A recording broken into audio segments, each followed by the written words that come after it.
So hello, what's up mga boss? Isa na naman panibagong video.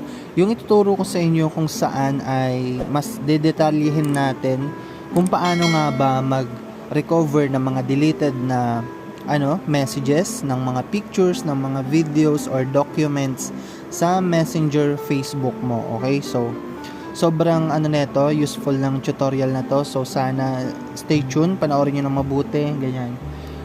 Wag nyo i-skip tong video, wag nyo ipapas forward para maintindihan nyo ng mabuti. Okay, so papaliwanag natin siya ng ng maayos, ng malinaw, yan, para hindi kayo maguluhan. Kasi dun sa iba, hindi siguro gumana, ganun. Sabi nila, yung mga bagong messages lang, yung mga nare-recover. I don't know bakit ganun nangyayari sa kanila, pero sa akin kasi hindi. Okay, so 'di ba? I-share ko lang kung ano yung na-experience ko, yung mga deleted talaga nare-recover. Okay, lahat ng burado. Okay? So, ganun yung explanation ko. Okay? So, hindi ko alam kung bakit hindi gumagana sa inyo ng maayos. Siguro mali yung gawa or ewan natin, 'di ba? So, sundan niyo na lang yung step para magawa niyo ng mabuti, okay? Pero bago natin simulan tong video na to ay kung gustuhan mo, mag-subscribe ka, kung i-like mo na rin tong video na to kasi sobrang laking tulong nun para sa channel ko. Okay, then request sa video kung may gusto kang i-request, then comment down below kung may tanong ka. Okay, so ayun lang, shoutout dun sa mga followers natin sa TikTok at saka yung mga laging nagko-comment dito sa YouTube natin. Okay, so ayun lang, bago natin simulan tong video na to, alam mo na yan, intro muna tayo. Winter time, all the time, ooh, yeah. Look at the way that I move, swag, disrespectful and I'm rude, okay. I had cocaine in the school.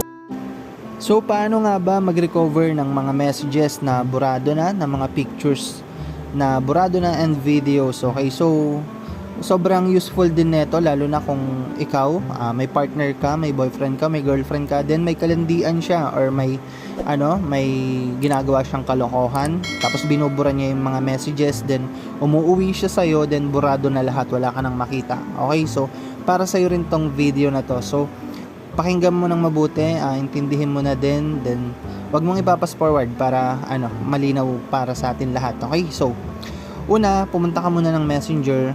Okay, so click lang din yung Messenger, then hanapin mo na lang kung sino yung gusto mong i-recover yung message. Okay, so kung yung partner mo nandyan, kung yung boyfriend mo, girlfriend mo, yan, siya yung i-recover natin. Okay, then ang kailangan mo lang gawin ay pumunta ka sa profile, yan, click mo lang yung profile, yan, then scroll mo lang pababa, yan, scroll, yan, tapos click mo lang tong account setting, yan, click mo lang tong account setting, then madadirect ka na sa Facebook setting. Okay, so once na nandito ka na sa Facebook setting, scroll mo lang pababa, then itong your information, dito tayo magda-download.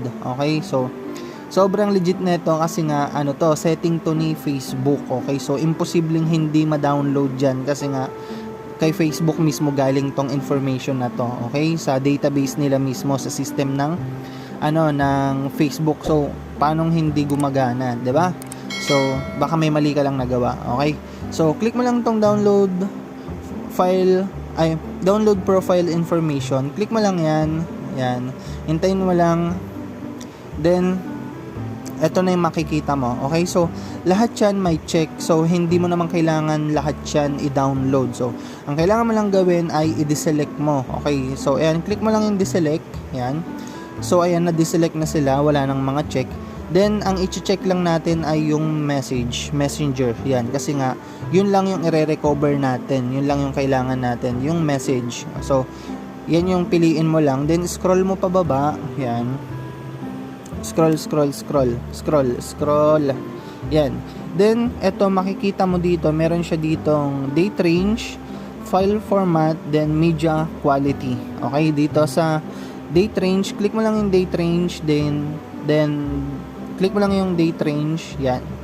Then makikita mo dito yung date, ayan.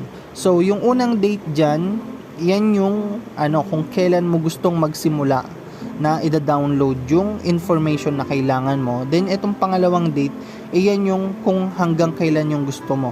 Okay, so click natin yung unang number, yung unang date, yan. Ito yung pinakaunang date. Kung ang gusto mong i-recover yung last year, ang kailangan mo lang gawin, pumunta ka sa, ayan, yung year, then i-click mo yung year 2021 kasi ang i-recover mo ay yung year 2021. Okay, then ilipat mo yung date to January. Ayan.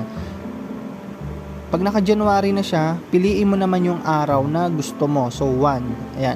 January 1, 2021. Yan yung i-recover ko. Okay, so, click mo lang yung set. Yan.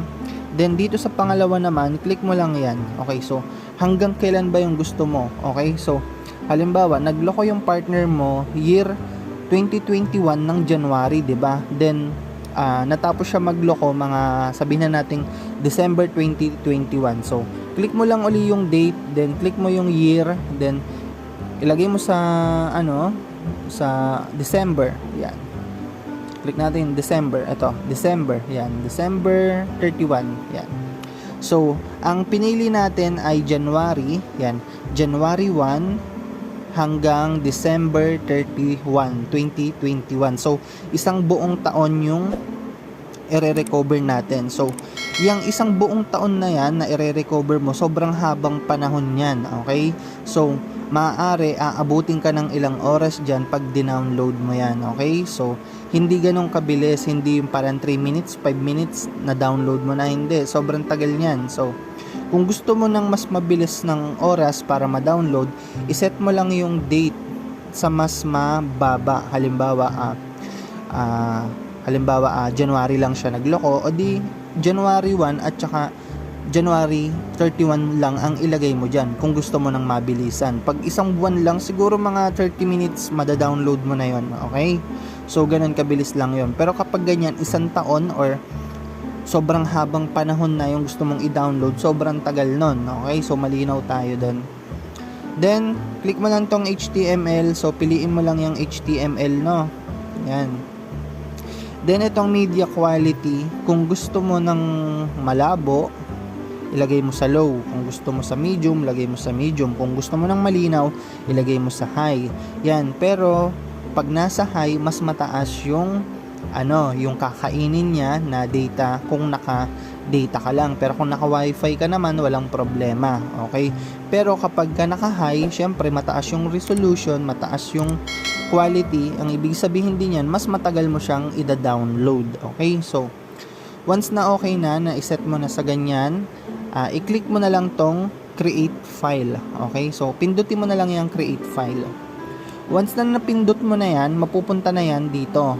Scroll mo lang pataas, mapupunta na yan dito sa may available copies. Okay, so ano na siya dyan, pending, kumbaga pending na siya dyan. Okay, so ganun yun, dito siya magpe-pending, dito mo siya makikita. So paano mo naman siya, or pwede rin dito, hindi lang siya dito nakikita, pwede rin siya dito sa Facebook. Yan, click natin yung Facebook, hintayin lang natin, then click mo yung yung tawag dito, yung notification, click mo lang, then ayan, makikita mo sa pinakauna, your Facebook information file is ready to download.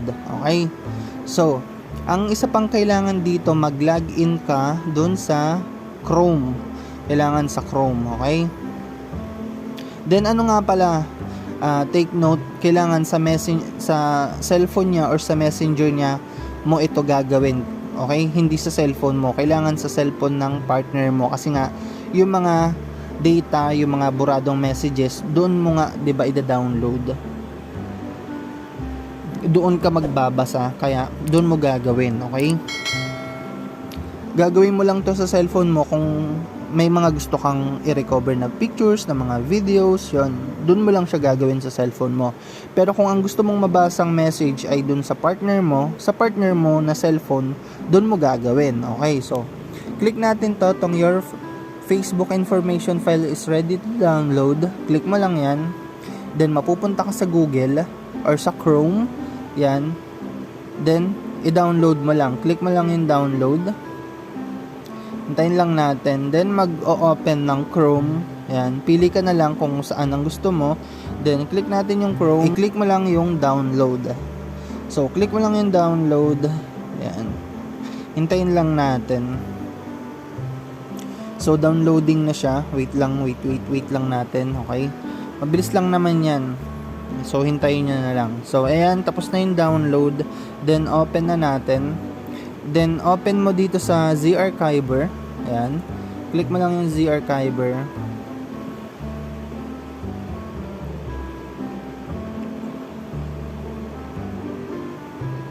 Then punta ka sa may pag nandito ka na sa Z-Archiver, punta ka lang ng downloads. Ayan, download. Then hanapin mo yung file niya, yung pangalan niya, then yung file. Okay, so click mo lang yung niya, yung file niya. Halimbawa ito, ayan, malalaman mo naman kung siya yan kasi nga may nakasulat na Facebook, then yung pangalan niya. Okay, so click mo lang yan, then view, then messages, yan, inbox. So ayan, makikita mo na lahat dito ng mga tao, ng mga nasa Messenger na binura niya yung conversation. So piliin mo na lang kung sino diyan yung kailangan mong basahin, 'di ba? So halimbawa, pili tayo. Eto, click lang natin 'to, yung isang pangalan. Then click mo lang tong message _1 HTML, click mo lang 'yan. Then open. Tapos hanap ka na lang dyan, okay, kung anong merong reader ka. So kung wala kang reader, i-install mo lang tong HTML viewer. Okay, so click lang tayo ng kahit ano dyan. Then ayan na, eto na lahat ng conversation na nabura. Diba? Paanong hindi gumana? Diba? Sa iba kasi may nagsasabi na hindi gumagana yung nila, yung download sa kanila. Eto naman nagana naman siya, 'di ba? So legit, 'di ba? So ayun lang, sana nagustuhan niyo tong video na to, sana gumana sa inyo, sana nasundan niyo. Okay, kung hindi niyo nasundan, ulitin niyo na lang. Okay, so malinaw naman siguro yung explanation natin para doon.